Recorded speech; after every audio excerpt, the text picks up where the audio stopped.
Мындан мурда сиз президенттик шайлоого барганда, жогорку кеңешке шайлоого барганда, парламенттик шайлоого көп учурда сиздин добушуңуздун урдалганы, сиздин партияңыздын добушунун урдалгандыгы жөнүндө ортого коюңузду, пикириңизди айтып, нааразы болгон учурларыңыз көп болду.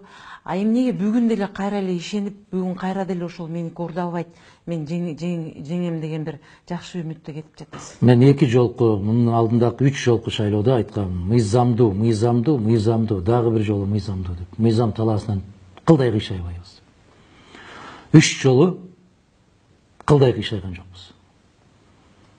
Бул жолу кепилдик барбы сиздин? Бул жолкусунда кепилдик жок. Мен тескерисинче айтам, мыйзамдуу жол менен Кыргызстанда бийлик алмашпайт. Алмашуу мүмкүн эмес. Мыйзамдуу жол менен шайлоо өтпөйт.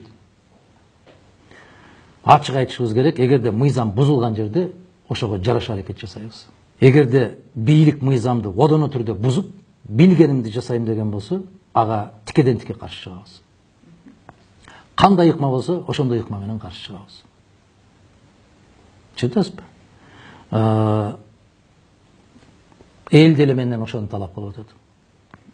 Сизди колдоп эле келатабыз, сизге добуш берип эле келатабыз.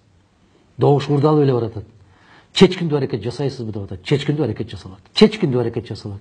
Эмне болсо ошол болсун. Бул адамдын ички кандайдыр бир каалоосу эмес. Мусулманчылыкта да айтып атат. Эгерде арам нерсе болуп атканын көрсөң, колуң менен токтот деп атат.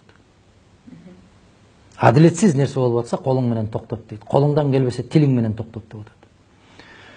Биз тил менен токтотконго аракет кылдык, бирок түркөй бийликке ал таасир кылбайт экен. Эми бийлик кандай аракет жасаса, дал бийликтин аракетине жараша аракетти жасаганга мен жеке өзүм даярмын. Маегиңизге чоң рахмат. Ишиңизге ийгилик каалайбыз. Алдыга койгон максатыңыз ишке ашсын демекчибиз.